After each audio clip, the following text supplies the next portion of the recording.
Ini adalah Dika. Dia memiliki kulit yang lebih gelap dibanding yang lain, dan itu telah membuat dia mengalami perlakuan yang berbeda, dicemooh, dihina, dan dijadikan bahan bercandaan. Dia mulai membenci masyarakat. Tapi, lu tahu apa?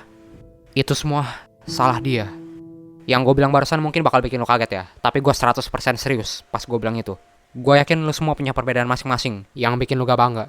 Mau itu karena kulit lu hitam lah, atau lu miskin, lu pendek, atau lu suka hal yang orang lain anggap aneh. Dan di sini kita semua punya satu pertanyaan. Kenapa masyarakat menghakimi gue? Buat itu, di video ini gue bakal jawab pertanyaan itu. Dan di akhir video ini lu bakal jadi orang yang bisa bangga dengan perbedaan lu sendiri. Karena ini bukan video untuk mengapresiasi orang lain, tapi untuk mengapresiasi lu, diri sendiri, yang berbeda dari yang lain. Jadi, ayo kita mulai. Ini adalah Budi, seorang pria parubaya yang gak cukup muda untuk berambisi, tapi gak cukup tua untuk pensiun. Dia bangun tidur, pergi bekerja, pulang, nonton Netflix, terus tidur. Oh, dia juga punya keluarga. Beberapa orang bakal bilang dia udah mencapai hidup impian. Tapi, bagi Budi, ada yang kurang. Apa itu? Apa yang dia gak punya? Pada suatu hari, dia berkunjung ke rumah keluarganya untuk pesta besar. Saat dia sampai, dia langsung disambut dengan kegembiraan. Oh, ini dia si murid teladan nih. Nak, kamu harus contoh nih Paman Budi nih. Di umur kamu nih, dia udah jadi dokter loh, kata seorang kerabat kepada anaknya. Pasti hidup kamu enak ya Budi, katanya. Semua orang di sana memuji Budi atas hidupnya. Tentu saja, dia adalah personifikasi hidup ideal semua orang. Tapi, dia merasa jijik, sakit, aneh. Kenapa? Apa yang salah? Apa? Lalu, di semua kegembiraan ini, tiba-tiba ada satu emosi negatif. Kamu ini masih aja mau jadi YouTuber. Coba lihat no, Om Budi, dokter loh, dokter. Hidupnya kara gak kayak kamu. Oh, itu dia. Semua orang lebih tahu hidup Budi daripada Budi sendiri. Gue bukan bilang kalau hidup kayak Budi itu gak bagus ya. Tapi pesan dari sini adalah, hidup lo lagi diarahin. Semua orang pasti pernah dapat panduan hidup yang baik. Mau itu di masa depan lu harus kuliah, dapat kerja yang stabil, nikah. Atau kalau cewek harus jadi feminin ini itu biar nanti gampang dapat suami. Ini akhirnya membunuh perbedaan diri kita masing-masing dan bikin semua orang sama. Tapi apa itu buruk?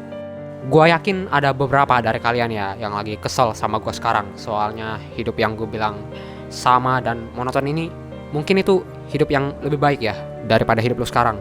Dan gua ngerti itu, gak semua orang punya kemewahan buat pilih jalan hidup mereka sendiri.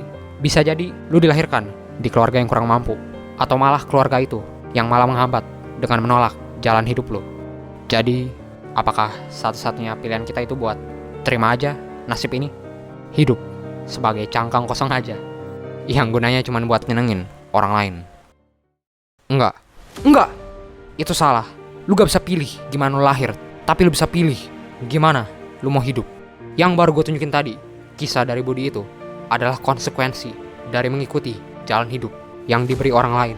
Lu jadi gak semangat, lu jadi hampa, lu jadi seseorang yang bukan diri lu sendiri.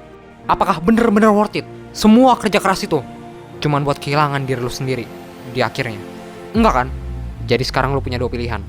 Antara lu tutup video ini dan lanjut hidup sesuai dengan standar orang lain, atau lu mau menerima perbedaan lu sendiri dan hidup sesuai dengan ideal lu. Well, jika lu pilih yang kedua, gue punya kabar baik buat lu. Biar gue kasih tahu caranya.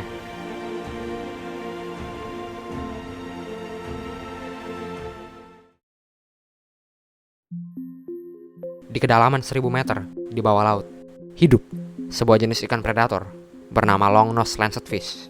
Mereka memiliki banyak karakteristik unik, tapi kita di sini bukan buat lihat itu. Coba lihat ini.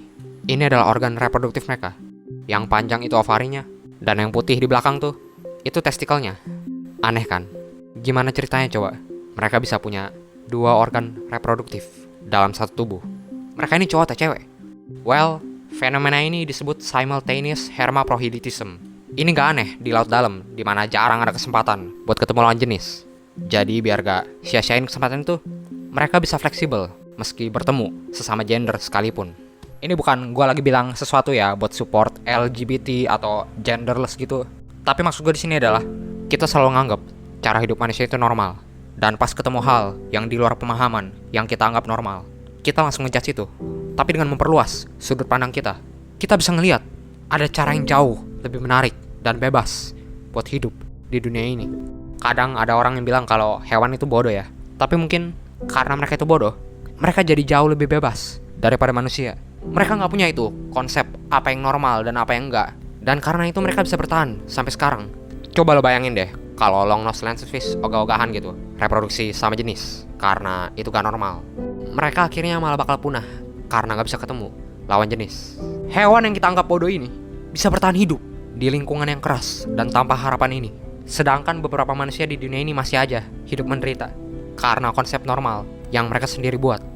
Dan menurut gue itu lebih bodoh dari hewan manapun. Jadi, sekarang lu tahu kan harus ngapain? Hapus konsep normal dari hidup lu. Hiraukan apa yang menurut orang normal. Mau mereka bilang lu aneh kek, gak boleh gitu, cowok harus gini, anak muda gak bisa gitu. Hiraukan. Di saat lu bisa lepasin konsep normal ini dari diri lu, baru lu bisa berevolusi dan bebas seperti long nose lancefish itu. Tapi ada satu masalah lagi.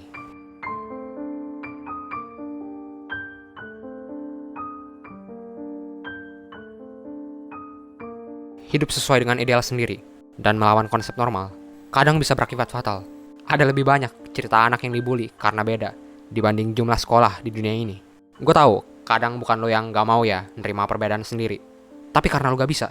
Sekali lo coba bakal langsung diserang, mau itu secara fisik atau secara mental. Aneh banget kan?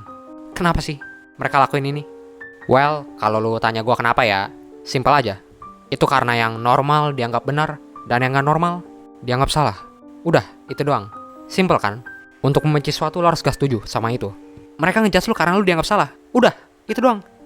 Jadi kalau kayak gitu, apa dari awal yang salah itu masyarakatnya? Kalau kayak gini, udah gak ada kesempatan dong buat bebas. Betapa bagusnya kan kalau semua manusia lain bisa hilang aja, terus kita akhirnya bisa hidup dengan perbedaan kita sendiri. Enggak, itu salah. Emang bener masyarakat udah nyakitin lo, tapi ini juga salah lo. Dengar nih, lu mau diperlakuin baik sama masyarakat, tapi lu gak mau lakuin apa yang masyarakat mau dari lu. Maksudnya adalah masyarakat tuh kayak orang. Ada beberapa aturan yang harus kita patuhin kalau mau diperlakuin baik. Kalau lu mau benefit dari orang kurus ya, lu gak bisa ngarepin dapet itu kalau gendut. Kalau lu mau benefit dari orang ganteng ya, lu gak bisa ngarepin kalau lu jelek. Itu adalah sistemnya, give and take. Percuma lu nangis di TikTok keluar-keluar ya, oh gua mengidentifikasi sebagai kipas angin, terus harap orang support dan terima lu. Padahal lu gak patuhin aturan yang diperluin buat disupport dan diterima. Apakah itu adil? Tentu tidak. Kalau misalnya lu udah terakhir jelek atau cacat nih, kesempatan buat dapat benefit tuh nol. Lu bakal selamanya dihakimi dan gak ada kesempatan buat ubah itu. Oke. Jadi apa intinya nih? Lu mau bilang kalau kita gak bakal pernah diterima gitu? Dari lahir kita udah salah? Enggak. Yang gue mau bilang di sini adalah gue ngarepin benefit dari masyarakat. Stop cari validasi. Lu cuman buang waktu di tempat yang gak adil. Alasan chapter ini ada itu untuk memberitahu lu cara kerja masyarakat.